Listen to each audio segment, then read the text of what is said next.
हाँ शिवोहम।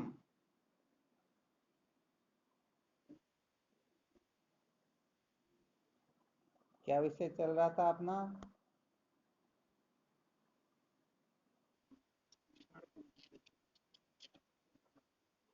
बहुत अच्छा। संसार को बनाए रखकर कभी भी सत्य का साक्षात्कार नहीं किया जा सकता।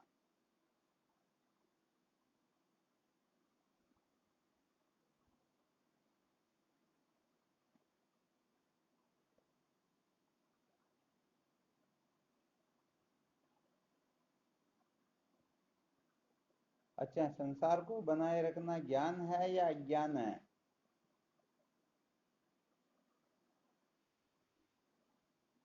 इसको एक प्रकार से अज्ञान ही कहेंगे ना।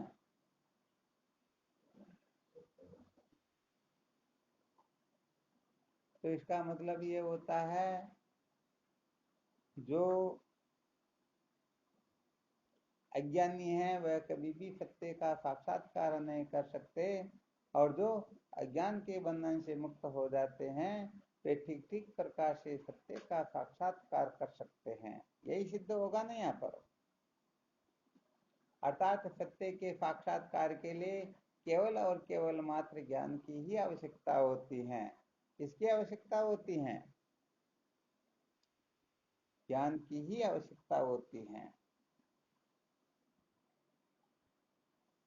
अथवा किसी और की हो सकती है,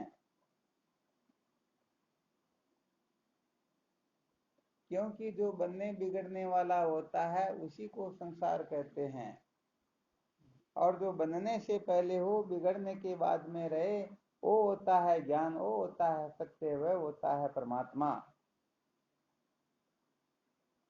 ठीक है ना? तो बताओ, ये जीव सदा सदा के लिए कृतार्थ ज्ञान से ही होगा, अथवा अन्य और किसी साधन की कहीं गुंजाइश हो?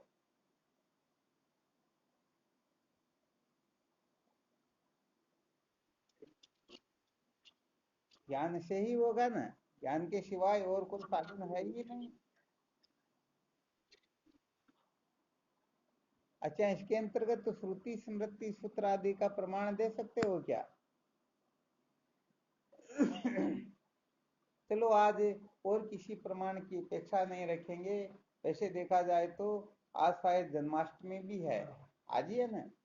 अपने छोटे लाल जी महाराज बैठे हुए हैं। इनको अच्छी तरह से पता है, क्योंकि दिन में इनको तो पचासों बार जो ज्योतिष देखने के लिए आते उनको बताना ही होता है।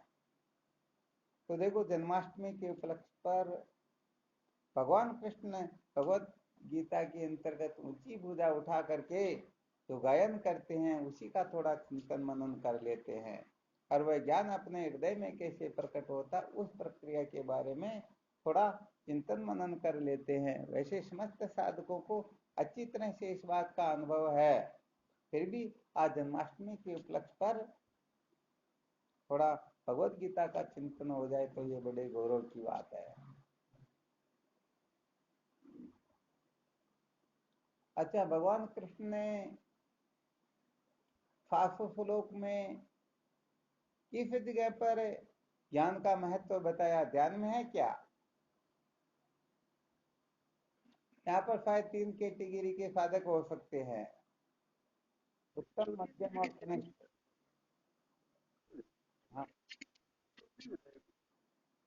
बहुत अच्छी बात है। चौथे अध्याय के 37वें श्लोक में बताया। चलो अभी तो पहले थोड़ी ये चर्चा कर लेते हैं कि कोई एक दो श्लोक है या एक आधा अध्याय है या और कहाँ कहाँ पर, इसके बारे में थोड़ा चिंतन मनन कर लेते हैं। तो चौथे अध्याय के अंतर्गत 33वें श्लोक से लेकर के अंतिम श्लोक तक विशेष रूप से ज्ञान का महात्म्य गायन किया गया। ये बिल्कुल ठीक ठीक बात है। और भी कहीं पर ऐसा वर्णन आता है क्या?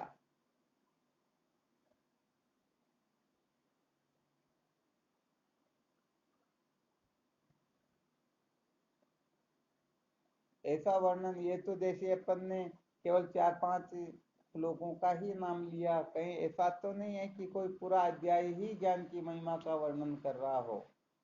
ऐसा आपके ध्यान में आता हो तो थोड़ा दिग्दर्शन करवाएं।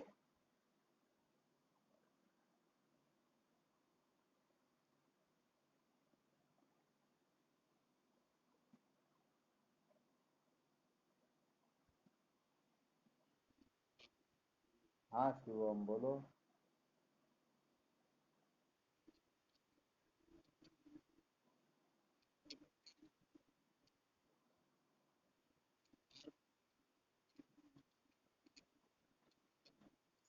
बहुत बहुत धन्यवाद, बहुत अच्छा बताया। अर्थात देखो, अपने पुष्पलाल जी महाराज कह रहे हैं 7वें अध्याय के अंतर्गत 4 प्रकार के भक्तों का वर्णन करके भगवान कहते हैं ये बाकी सब जो है ठीक, परंतु ज्ञानी तो साक्षात मेरा स्वरूप ही है।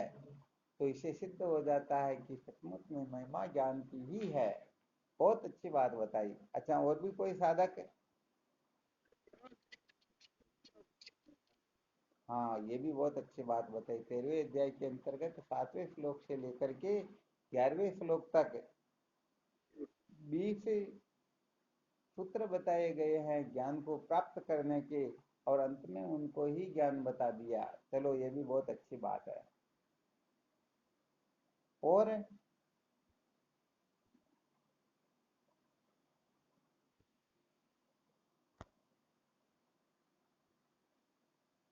और किसी को कोई ध्यान में आ रहा हो तो?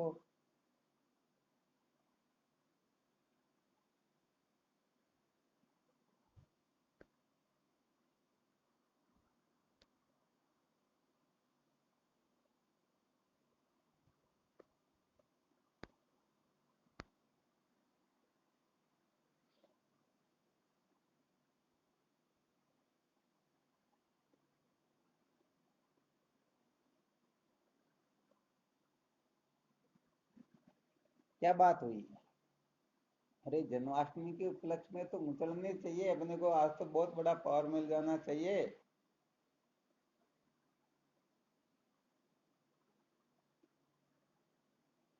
अच्छा, एक छोटा सा दृष्टांत रूप युक्ति बताते हैं। ज्यादा उसका विश्लेषण नहीं करेंगे, थोड़ा इशारा कर देते हैं।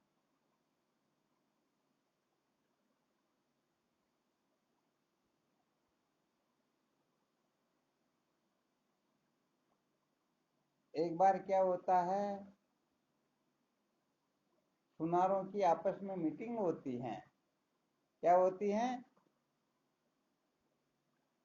मीटिंग होती है। तो इसमें एक प्रश्न रखा जाता है कि भाई देखो, अपना जो स्वभाव है, चाहे अपनी माँ भी क्यों ना हो, वह भी कुछ गहने बना रही हो, तो उसमें भी हम कुछ न कुछ खाएंगे ही खाएंगे।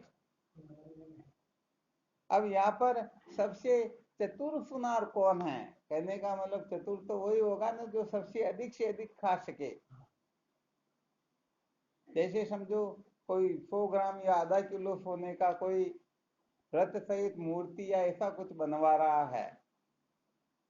अब उसमें से समस्त सुनारों को संकेत किया, भाई तुम इसमें से कितना खा सकते हो, आधा किलो सोने का कोई कुछ बनवाए। तो उनमें से कहने लगे, मैं 1 तोड़ा खा जाऊंगा, कोई 2 तोड़े की कहता, कोई 5-10 तोड़े तक की बात करता है।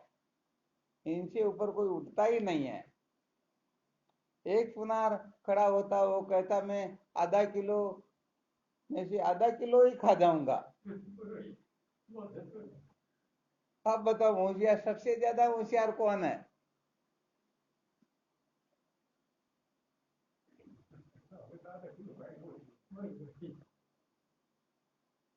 अरे भाई, कम से कम ये तो कह सकते हो ना वह होशियार या नहीं।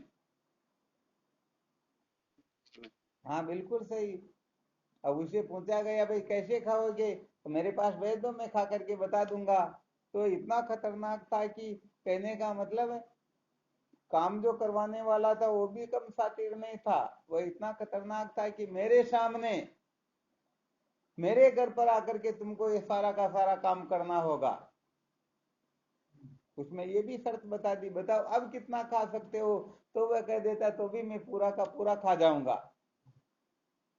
तो कहा कैसे? उसने कहा एक बार मेरे पास में ऐसा आ गया था, तो मैंने, कहने का मतलब वहां पर दिन भर काम करना था, मैं दिन भर वहां पर काम करता था और जो जो काम कर लेता मैं अच्छी तरह से याद रखता, और घर पर आकर के नकली सोने का वैसा बनाने लग गया। जितना काम वहां पर करता उतना का उतना काम वहां पर कर लेता।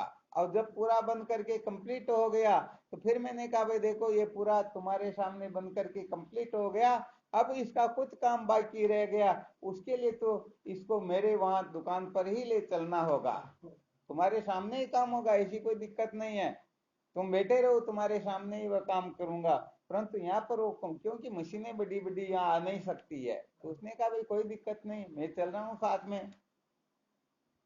और वहां पर गए और उस सुनार ने उस जगह पर अदला बदली कर दी, उनको वो लेकर के निकल गए और इस प्रकार से उन्होंने पूरा का पूरा खा लिया। तो बताओ सबसे होशियार वो निकला ना। तो भाई यहाँ पर तो सचमुच में सबसे सूरवीर और सबसे बहादुर और विचारवान तो वो निकलते जो कह देते कि भगवत गीता में एक श्लोक नहीं, दो नहीं, एक अध्याय नहीं, दो नहीं, बल्कि 700 श्लोक ही केवल और केवल मात्र तत्व ज्ञान का ही गायन कर रहे हैं, इसके सिवाय किसी का नहीं। तब समझो वास्तव में सचमुच में सूरवीर होता। और वैसे हम इस बात को सिद्ध करके भी बता सकते हैं, कैसा भी श्लोक क्यों न ले लीजिए, ये समस्त श्लोक केवल और केवल मात्र आत्मा की अद्वितीय ब्रह्मता का ही गायन करते हैं, ज्ञान का ही महत्व बताते हैं। इसीलिए तो भगवत गीता को, जब भगवत गीता का महात्म्य बताया जाता है वहां पर भगवत गीता को अद्वैतामृत वर्षिणी कहा जाता है। ओम पार्थाय प्रतिबोधिताम भगवता नारायणे स्वयं व्यासेन गर्तिताम पुराण मुनिनाम मध्य महाभारतम अद्वैतामृत वर्षिणी भगवती मष्टादशाध्यायिनी मम्ब त्वाम नुसंददामी भगवद गीते भगवद्वेषिणी। तो बताओ भगवत गीता अद्वैतामृत वर्षिणी है या नहीं है, अर्थात अद्वैत रूप अमृत की वर्षा करने वाली।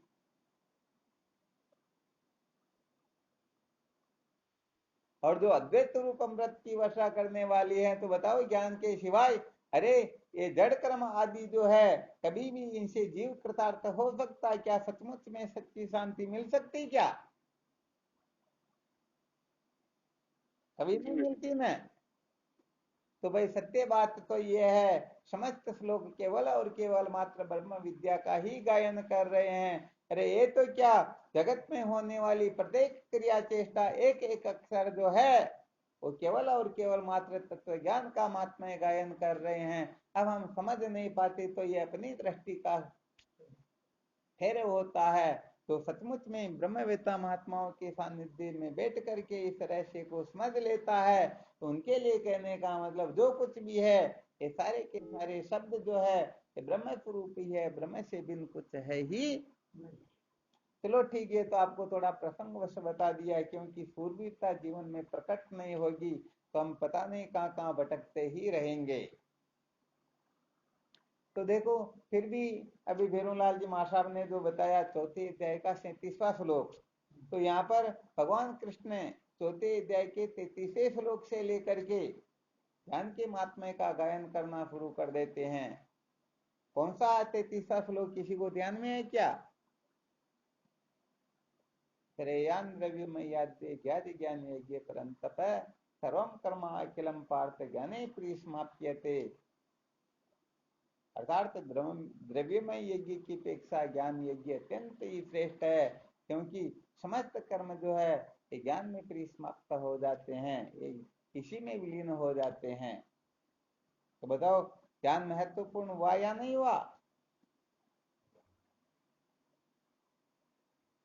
और यही कारण है कि इस ज्ञान की महिमा का वर्णन फिर 34वें श्लोक में और विशेष प्रकार से कर देते हैं कि ये जो ब्रह्म विद्या है, ये जो तत्व ज्ञान है, ये ऐसे ऐसे मिलने वाला नहीं है, इसके लिए तो तद्विधि प्रणिपाते न परिप्रश्न सेवया उपदक्ष्यन्ति ते ज्ञानम ज्ञानिनः तत्त्वदर्शिनः।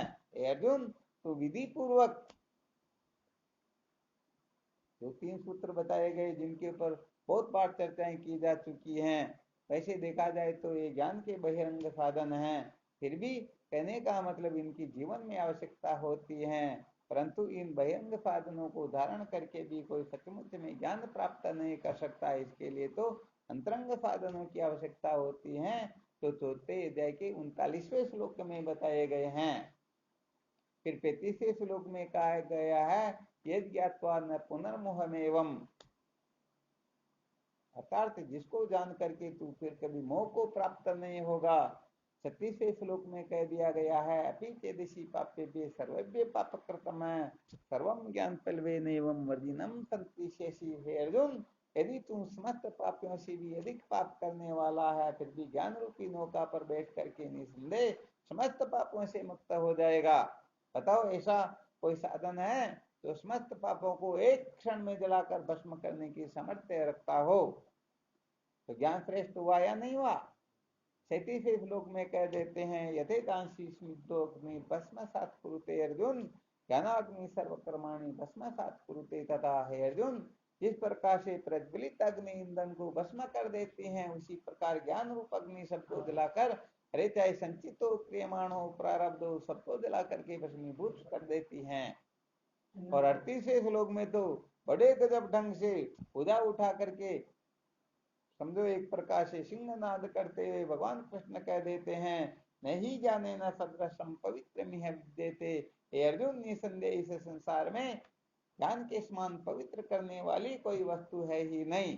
तो बताओ महत्व ज्ञान का होता है या किसका होता है?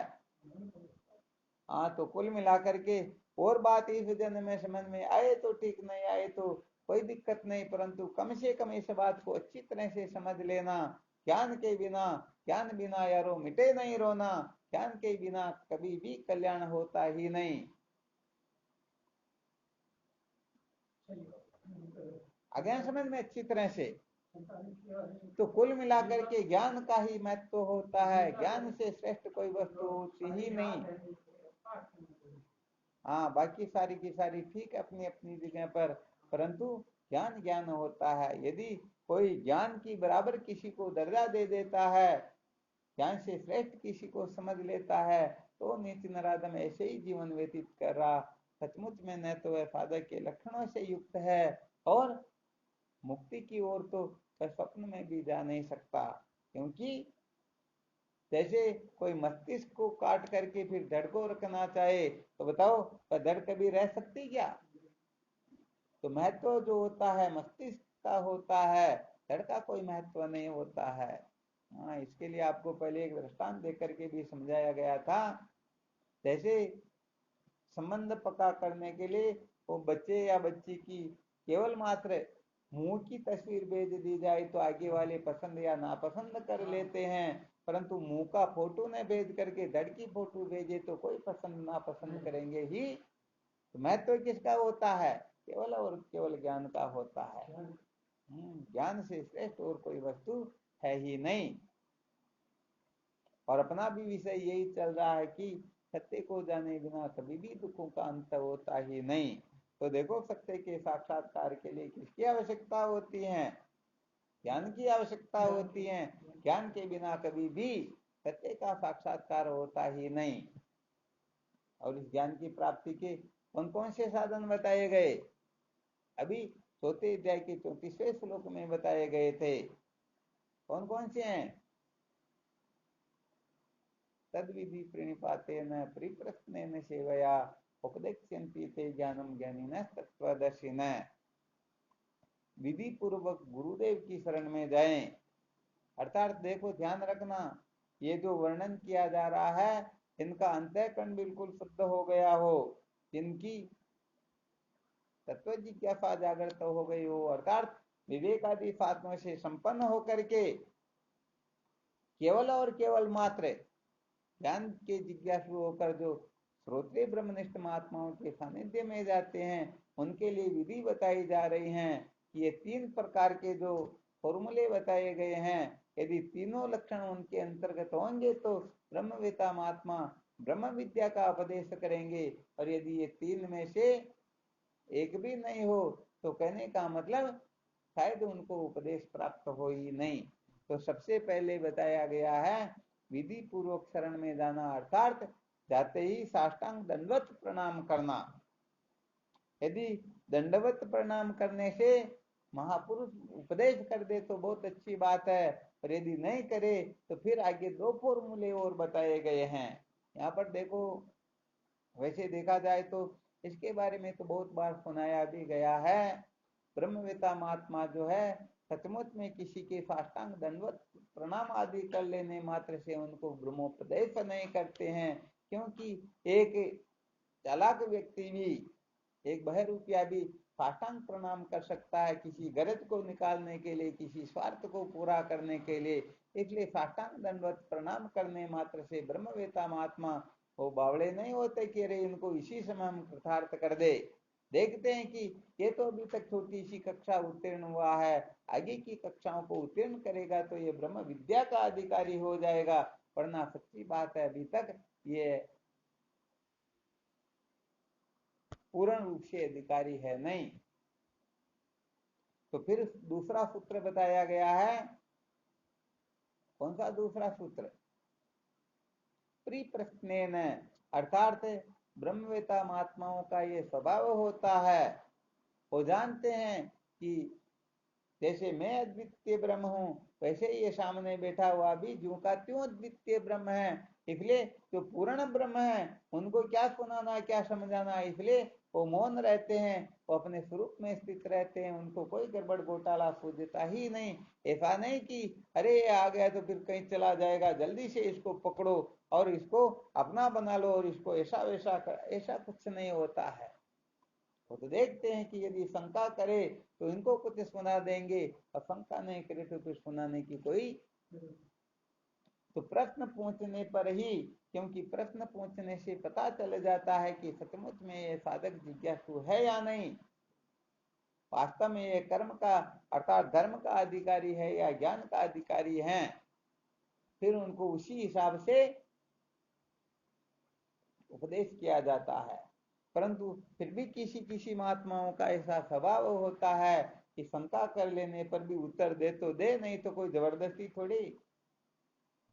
हाँ, वो समझते कोई आवश्यकता ही नहीं। ऐसे प्रश्न करने वाले तो संसार में लाखों करोड़ों हैं, किस किस के चक्कर में पड़ेंगे, इनको ऐसे ही जन्मने मरने दो। वास्तव में जिस दिन सचमुच में जिज्ञासा जागृत हो जाएगी उस दिन फिर बात कुछ और होगी। इसलिए प्रश्न कर लेने मात्र से, क्योंकि आजकल के पढ़े लिखे प्रश्न पूछने में माहिर होते हैं। हाँ, ये हम देखते ही हैं। मीडिया वाले जाते हैं तो किसी भी विषय के ऊपर कितने ही प्रकार के प्रश्न खड़े कर लेते हैं या नहीं कर लेते हैं। तो क्या वह तत्व जिज्ञासु है क्या? जो थोड़ी बहुत वकालत सीख लेता है, एलएलबी कर लेता है, तो किसी भी विषय पर कितने प्रश्न कर लेंगे, शायद उत्तर देने वाला भी संकट में पड़ जाए। तो प्रश्न पूछ लेने मात्र से ब्रह्मोपदेश नहीं किया जाता।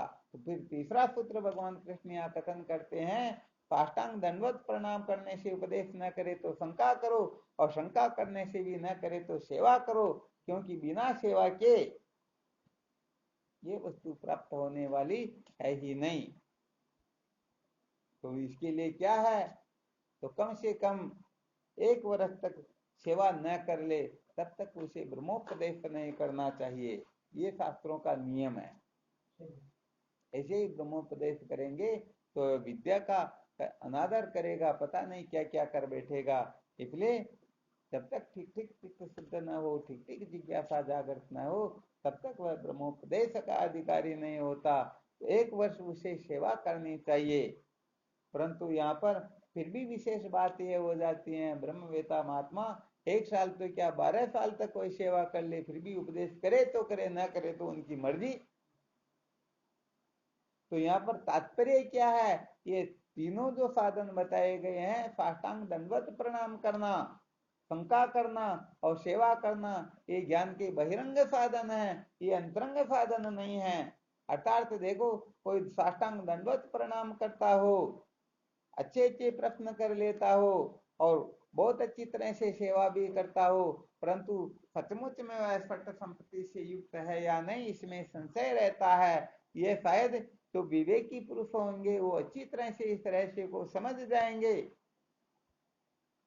हमने तो इसका खूब अवलोकन करके देखा हुआ है कि बहुत सारे साधक जो है वो साष्टांग दंडवत प्रणाम भी करते हैं, शंकाएं भी करते हैं, सेवा भी खूब करते हैं, परंतु सचमुच में जो अंतरंग साधन होने चाहिए जिसके अंतर्गत श्रद्धा की मुख्यता होती है, तो श्रद्धा से हीन होते हैं, सचमुच में उनमें श्रद्धा होती ही नहीं। देखो थोड़ा इसका भी मंथन करके बताते हैं, क्योंकि ये रहस्य समझेंगे नहीं तो सच्ची बात है ये कर रहे जो करते रहो, अज्ञान के बंधन से छुटकारा सचमुच में मिलने वाला है नहीं।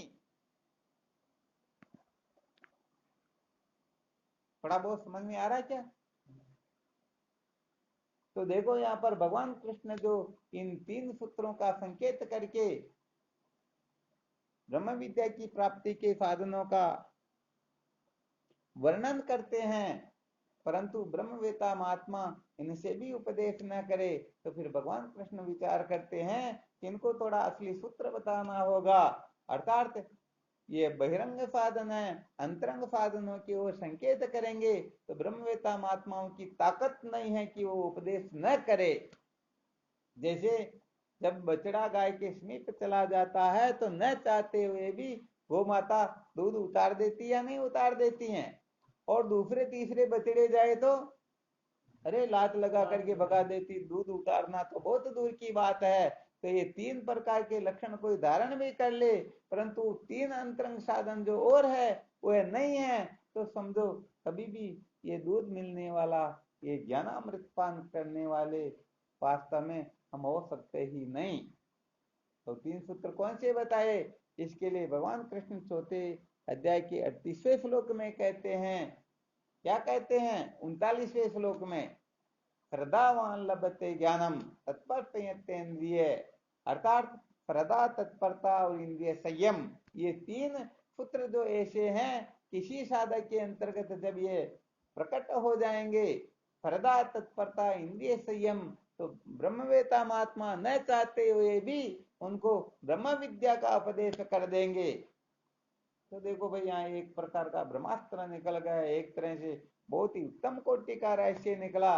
यदि अभी तक हमको ज्ञान नहीं हुआ, यदि हमें ज्ञानोपदेश श्रवण करने को नहीं मिल रहा है, तो सच्ची बात है अभी तक हम श्रद्धा, तत्परता, इंद्रिय संयम इसमें पीछे रह रहे हैं। हाँ, इसमें तो पक्की बात है, बहुत सारे साधकों को अच्छी तरह से देखते हैं, वो साष्टांग दंडवत प्रणाम भी करते हैं, शंका भी करते हैं, सेवा भी बहुत अच्छी तरह से करते हैं, परंतु यदि विशेष रूप से कृपा नहीं हो रही है तो समझ लेना चाहिए श्रद्धा की कमी है। अब देखो श्रद्धा की कमी से क्या होता है, थोड़ा इसका दिग्दर्शन करवाते हैं। में बिना श्रद्धा के, इसीलिए तो भगवान कृष्ण 17वें अध्याय के 28वें श्लोक में अर्थात अंतिम श्लोक में कह देते हैं, अश्रद्धया उत्तम दत्तम तत्पतम कृतम च यत् असदिति उच्यते पार्थ न च तत्प्रेतेनो ये। हे अर्जुन, बिना श्रद्धा के किया हुआ हवन, दिया हुआ दान एवं तपा हुआ तप समस्त असत है, ऐसे कहा जाता है। तो देखो भाई जीवन के अंतर्गत सचमुच में श्रद्धा की बहुत बड़ी आवश्यकता होती है।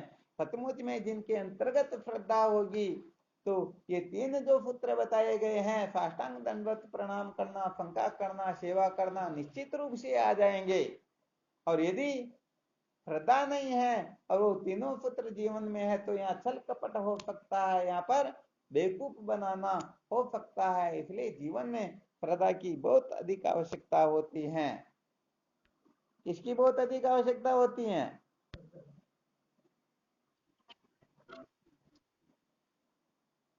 श्रद्धा किसको कहते हैं?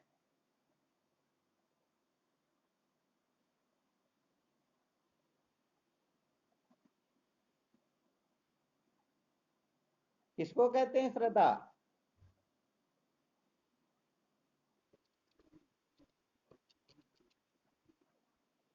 बहुत अच्छी बात है।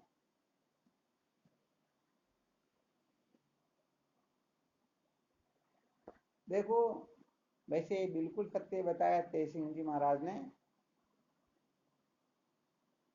गुरुदेव और वेद वचनों के ऊपर प्रत्यक्ष के सदृश विश्वास करने का नाम श्रद्धा होता है। सत्य वेद गुरु वाक्य है, श्रद्धा अस्त विश्वास। चलो थोड़ा इसका और दूसरे ढंग से भी थोड़ा इसका वर्णन करते हैं। श्रद्धा का जब संधि विच्छेद किया जाता है ना, शरत फल श्रद्धा, ये इसका संधि विच्छेद होता है। तो शरत में ये सत्य शब्द जो है ना, ये शरत ही था, इसमें रह का लोप हो गया, इसलिए ये हो गया सत्य। और दा का अर्थ होता है धारण करना, अर्थात सत्य को धारण करने वाली जो बुद्धि होती है उसको कहते हैं श्रद्धा। ध्यान देना अच्छी तरह से। आप कुछ कहना चाहते हो? देखो होता क्या है, एक तो दृष्टि होती है ज्ञान दृष्टि, अथवा समझो एक तो होती है चर्म दृष्टि और एक होती है आत्मा दृष्टि। भगवान गीता में सर्वप्रथम जो उच्चारण करते हैं ना, उपदेश का प्रारंभ करते हैं, ऐशोचानन्वशोचस्त्वं प्रज्ञावादांश्च भाषसे कथास्त्वं कथास्त्वंश्च नानुशोचन्ति पंडिता। अर्थात पंडित जन किसी भी प्रकार से शोक नहीं करते हैं। क्यों नहीं करते? देखो दो प्रकार की बुद्धि होती है, एक तो पंडा बुद्धि होती है, एक चर्म बुद्धि होती है। चर्म बुद्धि कहते हैं जो नाम रूप को ही स्थूल सूक्ष्म आदि देह इंद्रियां आदि जो है इनको जो ग्रहण करे उसको कहते हैं चर्म बुद्धि, और जो आत्म तत्व को लक्ष्य करे उसे कहते हैं पंडा बुद्धि। अर्थात सत असत विवेकवती बुद्धि का नाम पंडा बुद्धि होता है। और ये चर्म जो दृष्टि होती है, केवल चमड़े को जो देखती हैं उसको कहते हैं चर्म बुद्धि। तो जिनके अंतर्गत चर्म बुद्धि होती है उसको चमार कहा जाता है, और जिसमें पंडा बुद्धि होती है उसको पंडित कहा जाता है। अब ध्यान देना, यदि किसी साधक की दृष्टि अनात्म पदार्थों पर ही रही, अनात्म पदार्थों का मतलब शरीर के ऊपर, देह इंद्रियां आदि के ऊपर यदि दृष्टि रही, तो बताओ उसकी चर्म दृष्टि है या पंडा बुद्धि? चर्म दृष्टि ही है। कल शायद अपने कल शायद यही सुनाया था, ध्यान में आ रहा? कल क्या सुनाया था?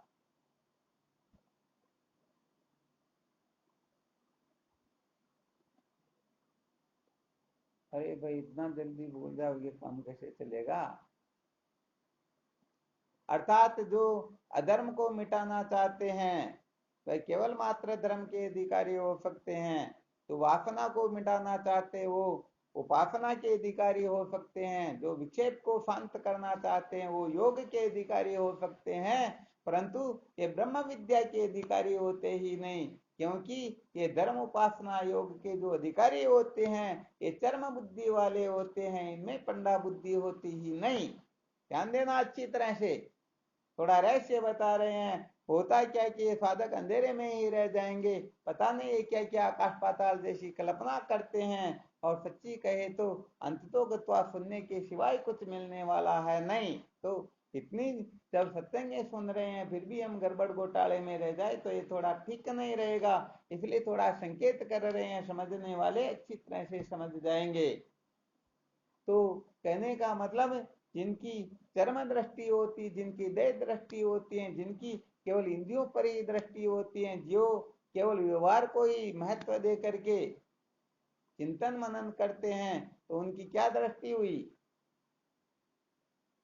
चर्म दृष्टि हुई। क्यों? विचार करके देखो, जो चर्म दृष्टि वाले हैं सचमुच में कभी श्रद्धालु हो सकते हैं क्या?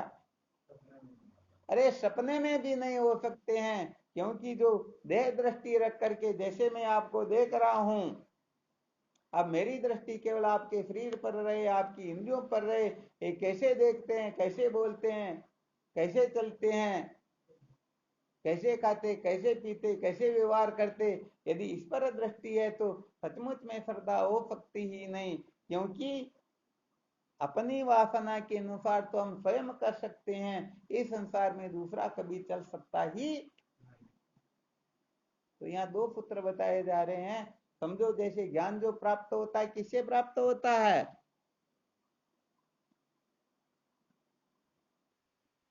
किससे होता है? श्रद्धा से होता है, यही कह रहे हैं ना? श्रद्धा से ज्ञान प्राप्त होता, परंतु किनसे प्राप्त होगा? गुरुदेव भगवान से ब्रह्म विद्या की प्राप्ति होगी। अब यदि कोई गुरुदेव के शरीर पर ही दृष्टि रखे, उनके व्यवहार को ही ध्यान में रखे कि ये कैसे खाते, कैसे पीते, कैसे बोलते, कैसे व्यवहार करते, कि ये शास्त्र के अनुसार चलते हैं या नहीं चलते हैं, यदि ऐसी देह दृष्टि ही है तो बताओ वह साधक श्रद्धावान हो सकता है क्या? हाँ बिल्कुल सच्ची बात भैया, गड़बड़ घोटाला निश्चित रूप से हो जाता है। मेरे को एक बार किसी ने कह दिया, महाराज जी आप तो, और तो सब लक्षण ठीक है परंतु खाते समय बातें बहुत करते हो, तो तुम किस बात के संत हो? अभी तक तो तुम संत हो ही नहीं। तो अब विचार करके देखो, अब वो मेरे से कुछ प्राप्त कर सकेंगे क्या? नहीं कर सकते ना। तो ऐसे ऐसे अनेक पुत्र, अनेक प्रकार के विचारधाराएं जो साधकों में होती हैं, ये विचारधाराएं अपने को श्रद्धा से वंचित रख देती हैं। सच्ची बात तो कही जाए तो ये जो संसार का भी प्रेम होता है ना, ये संसार का प्रेम भी जिससे हो जाए तो उनमें भले ही करोड़ों अवगुण क्यों ना हो, सचमुच में उनमें अवगुण दिखाई नहीं देता है। और जिनसे द्वेष होता है उनमें करोड़ों सदगुण हो, फिर भी वह दिखाई नहीं देता है। अब बताओ विचार करके साधक यदि इस प्रकार की दृष्टि से, इस प्रकार की दृष्टि बना करके रखें, तो बताओ सचमुच में भले ही साष्टांग दंडवत प्रणाम करे, सेवा करे, शंका करे, सब कुछ करे, फिर भी बिना श्रद्धा के वो अज्ञान के बंधन से मुक्त हो सकते हैं क्या?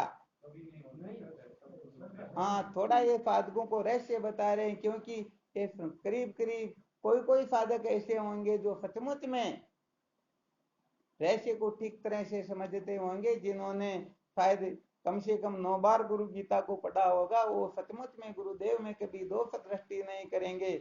वरना तो छोटी छोटी बातों में ही, अरे तो ऐसा करते हैं, ऐसा करते हैं, ऐसा करते हैं, तो कहने का मतलब समझो जैसे उन्होंने ठेका ले रखा हो कि गुरुजी कहीं नरक में ना चले जाए, हम इनको सुधार करके रहेंगे।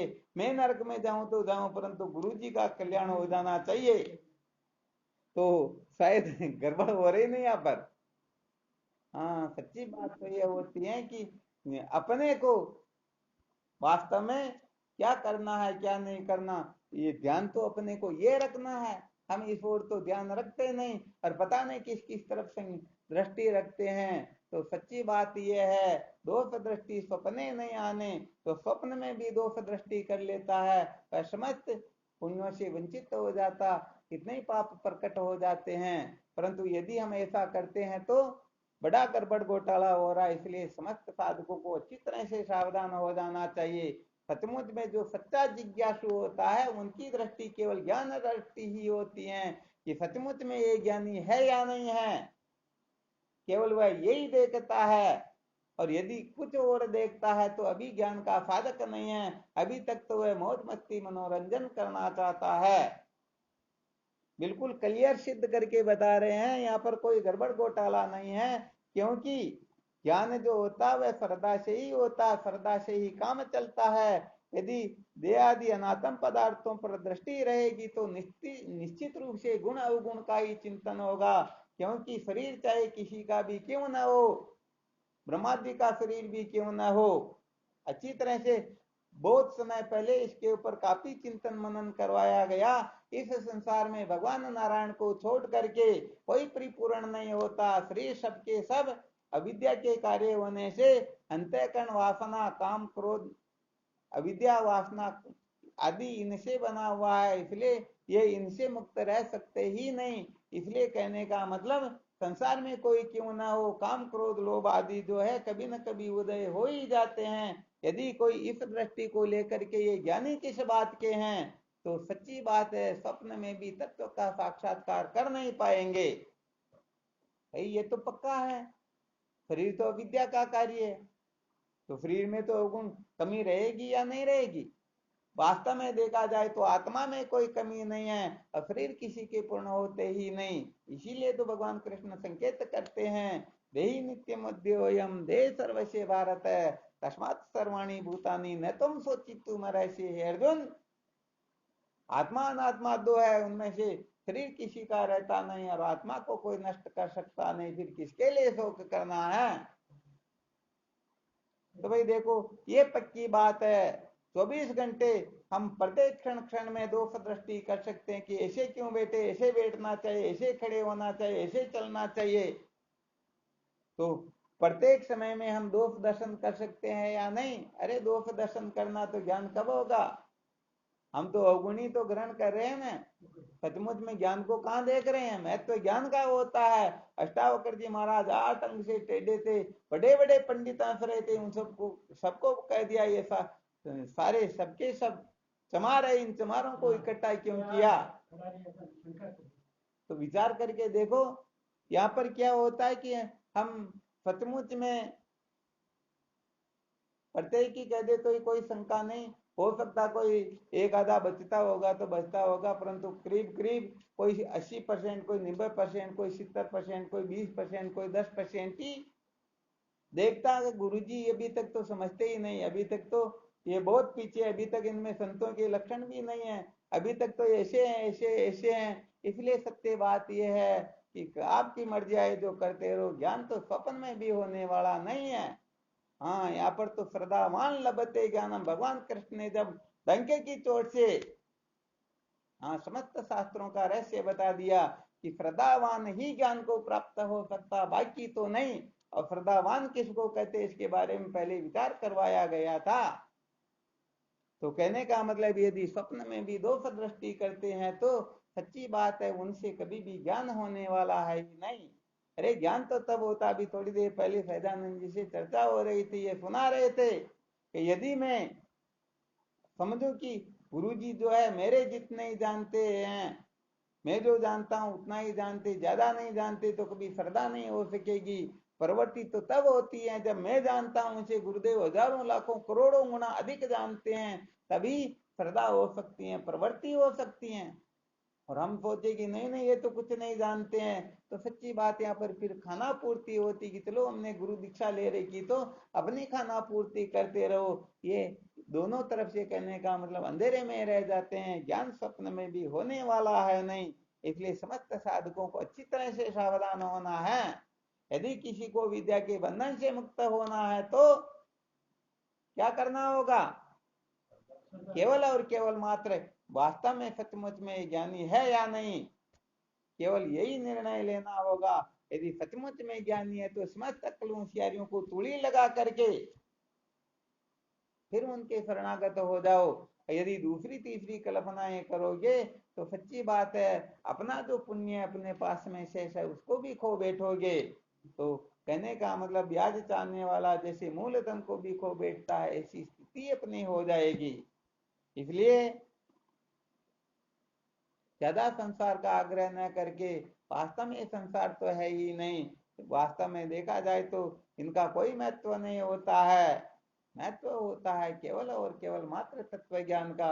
इसलिए बहुत बार बताया गया है ब्रह्मलोक तक के भोगों से किसी को पूर्ण रूप से वैराग्य क्यों न हो जाए, फिर भी ज्ञान बिना यारों मिटे नहीं रोना, ज्ञान के बिना कल्याण होता ही नहीं।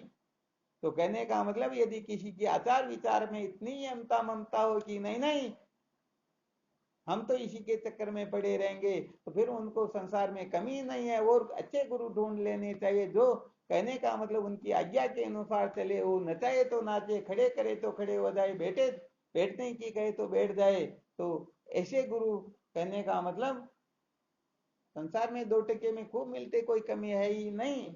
हाँ इसलिए सचमुच में ये श्रद्धावान लभते ज्ञानम बड़ा विलक्षण सूत्र है। ये श्रद्धा जब जिसके जीवन में प्रकट होती है तो उसकी तो बात ही फिर अलग हो जाती है।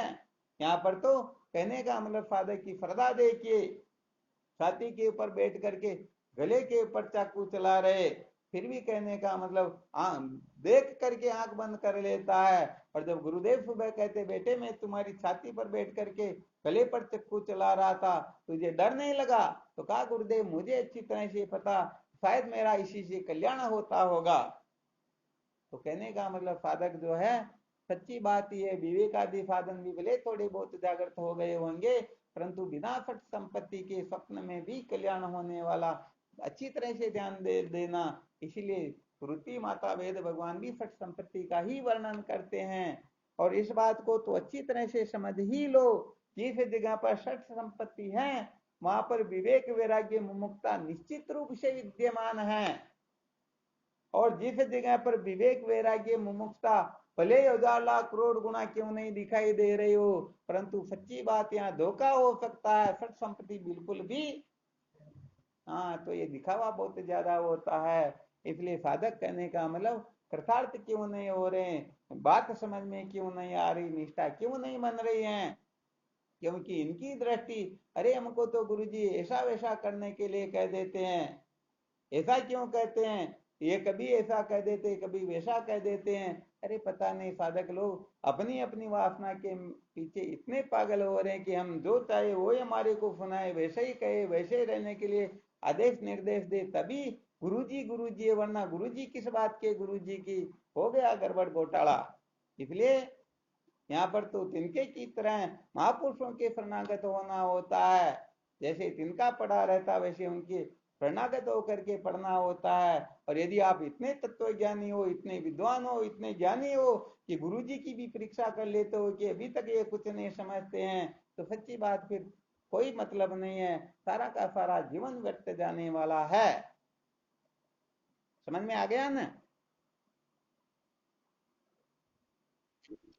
तो अपने को कुल मिलाकर के कारण दृष्टि रखनी है, ज्ञान को महत्व देना है, ज्ञान के सिवाय और कुछ देखना ही नहीं। यदि कुछ देखेंगे तो सच्ची बात है अपनी थोड़ी बहुत श्रद्धा है वो भी डिगमगा जाएगी, और श्रद्धा से यदि हीन हो गए तो सच्ची बात है कभी भी ज्ञान होने वाला है ही नहीं।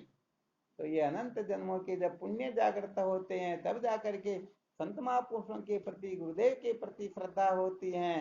तो इस श्रद्धा, ये श्रद्धा बड़ी अनमोल होती है, ये रत्न धन है। इस श्रद्धा का इतना संभाला करके रखना, जैसे वो कांच की चूड़ियां थोड़ी सी टकराने मात्र से टूट जाती हैं, तो ऐसे इस श्रद्धा का जितना ख्याल रखोगे सचमुच में उतने महान बनोगे। और यदि इस श्रद्धा से माइनस में जाने लग गए तो समझ लेना निश्चित रूप से पतन होने वाला है, हम भटकने वाले हैं, अपना जीवन बर्बाद होने वाला है। कहां तक कहा जाए। वैसे आज गुरु शिष्य संवाद में जो डीपी लगाई थी 4-5 पुत्री, उसमें आज के उनको अच्छी तरह से पढ़ करके देखना कि सचमुच में हम इस जगह पर कितने खरे उतरते हैं।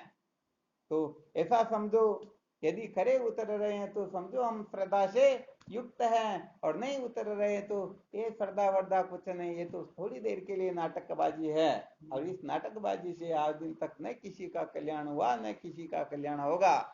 तो हम कहने का मतलब ऐसा नहीं कि फलाना थोड़ा मेरे लिए ठीक है तो उनकी स्तुति करे या उनकी निंदा करे, अपना निंदा स्तुति का काम ही नहीं है।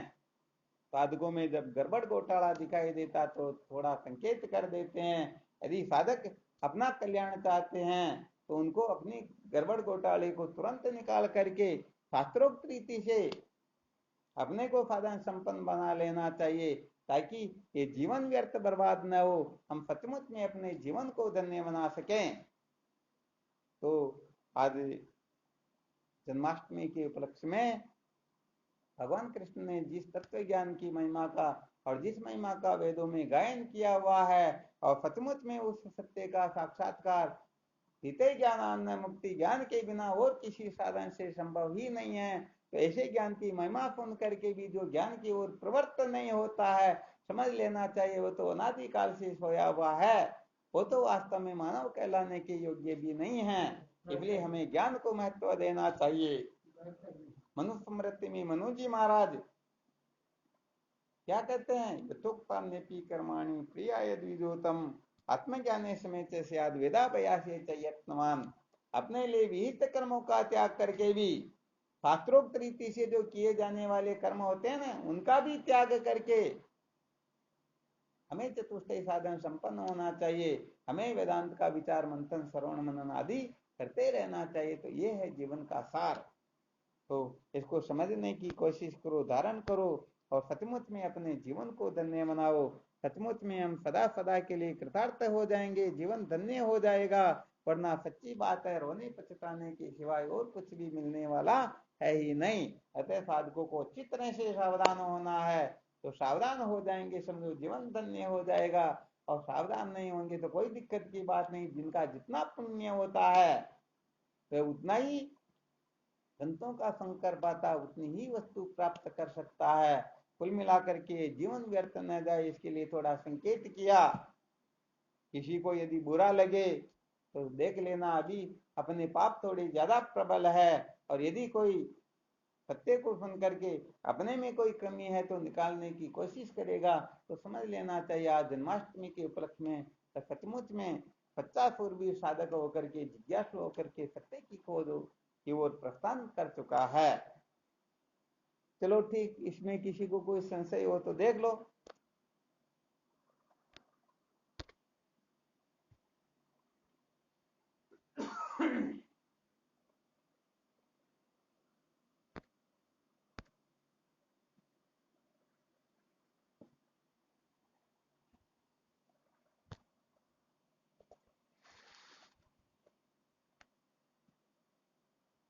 कोई संशय नहीं?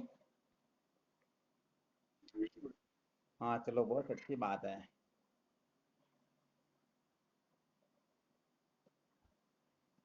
वाह, चलो कुछ न कुछ आज पवित्र दिन के उपलक्ष्य में कुछ न कुछ प्रतिज्ञा करके, कुछ न कुछ निश्चय करके, और फिर कहने का मतलब अपने जीवन को आगे बढ़ाओ।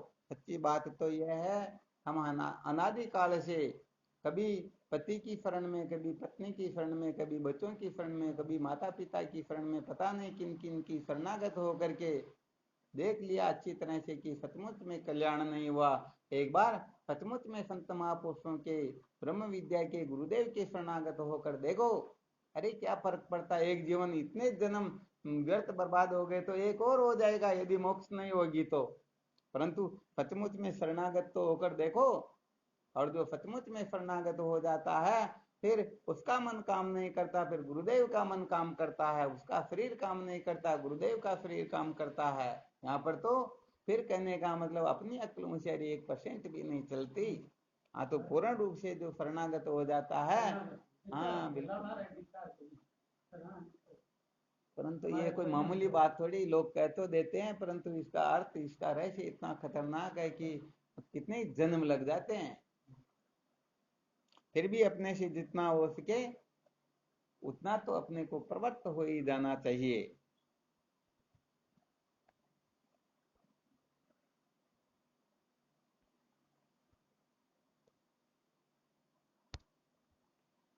चलो ठीक, फिर करो साधन भजन, है ना, कि वो हम